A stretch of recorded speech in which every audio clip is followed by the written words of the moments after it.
The United States raises a whole lot of pigs. In fact, we produce close to 20% of the world's pork. That's over 73 million pigs a year. And behind that big number are a whole lot of farms, some old-fashioned, some modern, but all working hard to feed people here at home and around the globe. So what makes the US pork industry different from the rest? Well, it's a mix of tradition and technology. Some farmers are still doing things the way their grandparents did. Others are using high-tech equipment to feed, monitor, and care for their pigs. Either way, they've all got the same goals: raise healthy animals, run a clean operation, and do right by the land. Today, we're teaming up with Q Process to take a closer look at how pig farming works across America and why it's become one of the most efficient systems out there.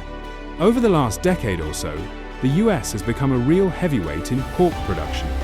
There are more than 63,000 pig farms spread across the country, especially in places like Iowa, Minnesota, and North Carolina.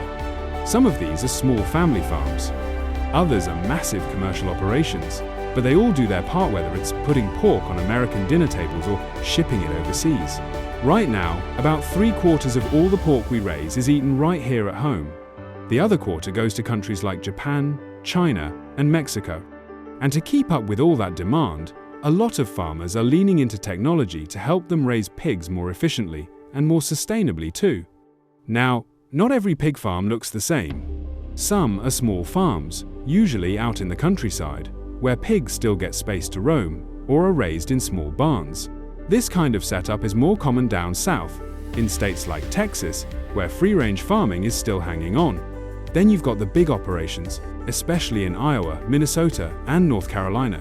Just in Iowa, there are more than 23 million pigs spread out across about 5,400 farms. These farms use everything from automated feeders to health sensors to smart waste systems. It's a far cry from tossing slop in a trough. All this innovation means US farms can keep up with local needs and still be competitive around the world, all while supporting the country's ag economy. Of course, the pigs themselves matter just as much. The kind of pig you raise affects how fast they grow, how good the meat tastes, and how well they stay healthy. That's why farmers choose breeds that are hardy, fast-growing, and produce lean quality pork. Two breeds you'll see a lot in the US are Yorkshires. These pigs grow fast, stay strong, and are a good fit for bigger farms. They do well in different environments and handle modern farming systems without much fuss. Berkshires. These are more of a specialty breed. Their meat is rich, tender, and marbled with fat, which means more flavor. You'll mostly find Berkshires raised for high-end markets. Their pork can sell for 20–30% more than standard breeds. With advances in genetics and artificial insemination, farmers can now choose traits careful like better meat, quicker growth, or stronger disease resistance. That helps them raise pigs that fit what the market's asking for without cutting corners on animal health or quality. These days, American pig farmers don't leave much to chance when it comes to breeding. With artificial insemination, they can now handpick the traits they want in their pigs, things like fast growth, lean meat, and strong resistance to illness. It's all about raising a pig that does well in the barn, grows quick, and gives good solid meat.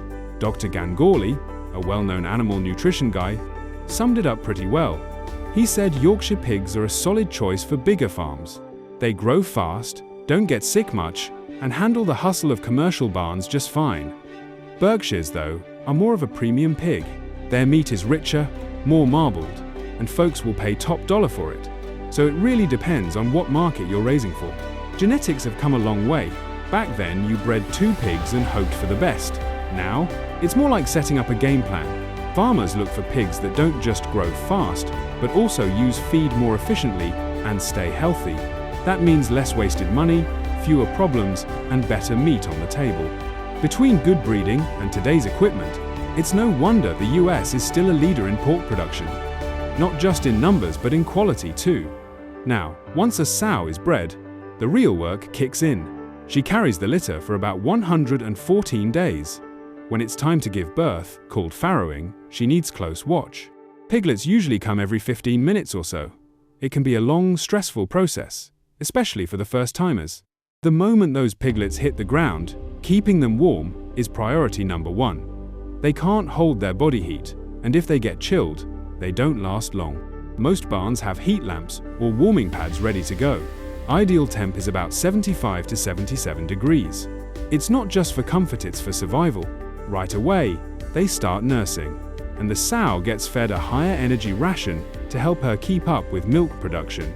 She's feeding a lot of little mouths. Weaning comes a few weeks later. On bigger farms, that's usually at 3 weeks. It helps the piglets adjust to dry feed and keeps things moving on schedule. Smaller farms sometimes stretch it out to 5 or 6 weeks, giving the piglets more time with mum before switching over. Depends on the setup and what works best. Feed is a big deal. It's the biggest cost in pig, farming around 75% of the total. Most farms store feed like ground corn and soybean meal in big silos or tanks to keep things clean and dry. Managing that supply well can make or break your budget. The pig industry in the US is about more than just pork chops. It pumps billions into the economy. Exports bring in over $7.7 billion a year, and the whole sector supports over 500,000 jobs. Altogether, pork adds roughly $39 billion to the country's bottom line. To stay ahead, more farms are turning to automation. It helps cut labor costs and keeps the pigs healthier. Same goes for cleaning. Used to be, cleaning a barn was back-breaking work. Now, high-pressure washers, sprayers, and disinfecting systems do the heavy lifting. It saves time and, more importantly, keeps the pigs in good shape.